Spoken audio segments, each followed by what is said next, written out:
Maksud saya kira-kira gini Pak. Ini mohon maaf Bapak yang rajin sholat ke masjid.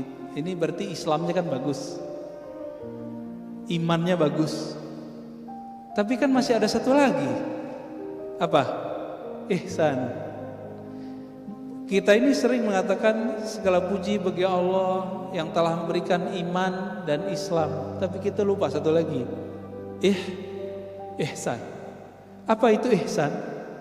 Ihsan itu qalbu, merasa berhadap-hadap dengan Allah.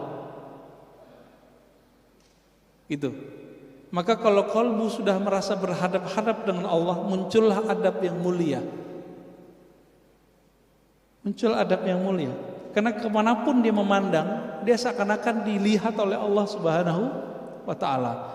Itu bahasa hadis.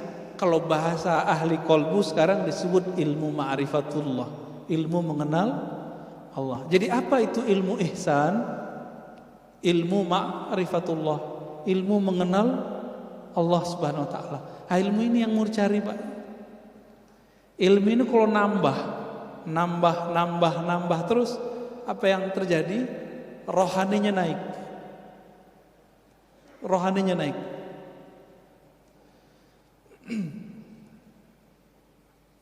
Kembali ke ya Tuhan nafsul mutmainnah. Wahai jiwa yang tenang, pulanglah engkau kepada Allah. Berarti jiwa kita dipanggil mau pulang. Oleh karena itu Bapak saudara Allah, setelah orang meninggal itu bukan berarti masalah selesai. Bukan berarti masalah selesai. Ini kita loncat aja langsung ke surga ya. Di surga semua umat manusia mencari cara supaya naik pangkat. Kita mundur dulu ya, mahsyar aja deh. Lebih gampang mahsyar. Di padang mahsyar semua umat manusia mencari syafaat. Nanti di sorga minta lagi. Ini kita yang paling gampang di padang mahsyar. Siapa yang mereka cari? Dicarilah Nabi Adam alaihissalam. Berharap namanya masuk ke dalam daftar yang diberi syafaat.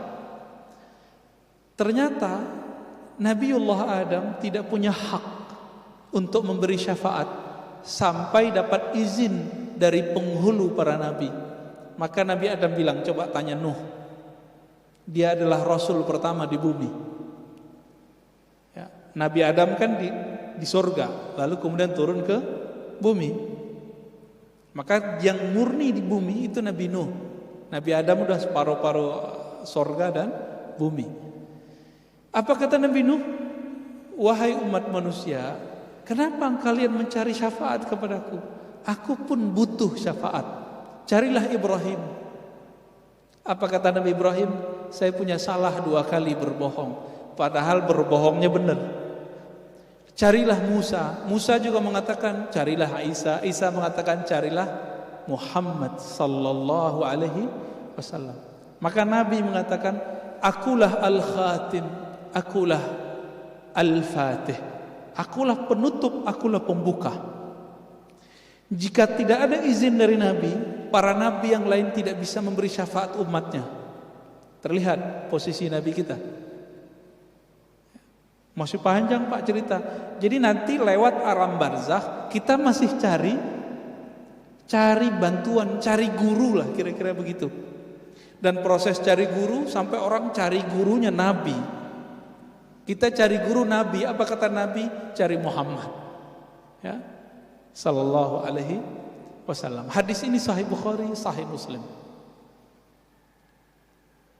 Lalu baru Nabi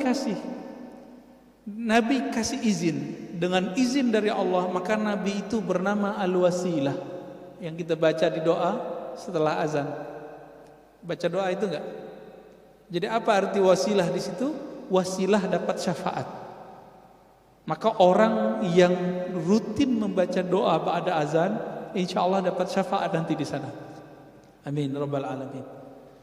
Oke, baru kita kembali ke surga Pak. Di surga nanti, ini surga mohon maaf, surga yang ceritakan di Quran itu kan surga seksual Pak. Surga makan, surga minum, surga syahwat. Bener kan? Fakihah, fawakih, apalagi kawaiba atraba, itu semuanya masalah makan minum seks, hiburan jalan-jalan, itu aja isinya. Jadi sorga yang diceritakan dalam Al-Quran, maka kemudian diceritakan oleh Nabi, di saat nanti semua orang sudah menikmati semua fasilitas sorga, mereka kemudian bertanya, yang punya sorga mana sih? Gitu. Akhirnya mereka nyari lagi ke Nabi Adam, nyari lagi, begitulah terus. Ujung-ujungnya Nabi Muhammad SAW minta supaya namanya masuk ke dalam daftar list yang bisa memandang Allah Subhanahu wa Ta'ala. Berapa lama itu, Pak? Ya, khalidina fiha, lama sekali itu. Mungkin jutaan ribu tahun, kita nggak tahu lah. Ya, apa namanya, triliunan tahun, kita nggak ngerti. Lamanya bukan main. Maka mumpung masih di dunia, cari ilmu ihsan ini supaya nanti nggak ngantri lagi, Pak, di sana. Ya, ini yang Nabi ajarkan ke sahabat-sahabatnya. Belajar ihsan dulu, baru kemudian orang diajarin sholat. Sekarang kan kebalik.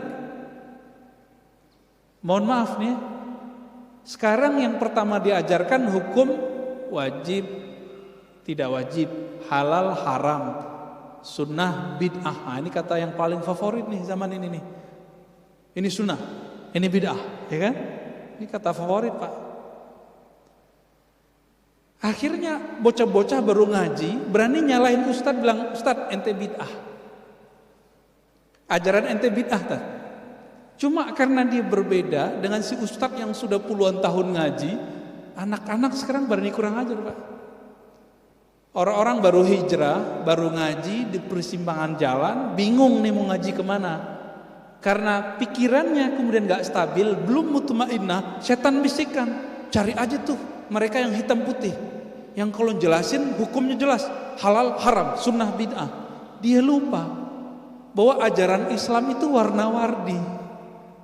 Ajaran Islam itu fleksibel, nggak boleh kemudian kita kenceng, nggak boleh. Nah, ini yang disebut bermakrifat dulu. Masih ingat ada seorang laki-laki, dia mohon maaf juga ya, menjima istrinya bulan puasa. Apa hukumnya? Bayar kafarah nggak? Bayar tebusannya lumayan mahal, Pak. Ya. Lalu datang ke Nabi, "Ya Rasulullah, ini untuk makan sehari-harinya nggak ada." Lalu apa kata Nabi? "Kamu punya apa?" "Punya kurma." Jadi kurmanya dibagiin, kurmanya jadi tebusan. Apa kata orang ini? "Ya Rasulullah, ini untuk makan anak istriku." Lalu apa kata Rasulullah? "Ya sudah, ente makan. Jadikan kasih ke anak istrimu, itu jadi kafarah." Elastis, Pak. Kenapa orang hari ini kalau belajar hukum fikih itu langsung saklek? Karena nggak belajar makrifat dulu, nggak belajar ihsan dulu, langsung belajar Islam. Ini akibat kebalik belajarnya. Nggak belajar adab dulu sebelum belajar ilmu. Akhirnya ilmu nambah, sombong nambah. Bener gak nih? Ya, ilmu nambah, sombong nambah. Ilmu nambah, suuzon nambah. Ini jadi musibah hari ini. Ya, musibah di mana-mana. Karena hari ini orang cukup, Pak, nggak perlu ngaji. Maka saya, Bapak yang datang ke masjid hari ini saya sangat apresiasi. Orang sekarang cukup ngandalin ini. Bener gak? Ngapain ke masjid? Handphone aja gitu. Ini godaan hari ini, Pak. Maka kalau kita masih bisa mengunjungi majelis ilmu, kunjungi. Kan kita sudah ada protokolnya, apalagi yang ditakuti. Ajal di tangan Allah Subhanahu wa Ta'ala. Ya. Ada orang udah hati-hati, mati juga. Coba lihat tukang sampah tuh, Pak. Tukang sampah, jasanya besar kepada kita, nggak pakai masker. Sampai sekarang nggak ada yang kena COVID tuh. COVID ada, ya kita akui. Tapi karena mereka kuat imunnya, bagus berpikirnya. Maka Imam Sya'rani mengatakan, jangan kalian rendahkan tukang pungut sampah sama tukang sedot tinja kita. Kenapa? Kalau bukan mereka, rumah-rumah kita, perkarangan kita akan bau, akan busuk.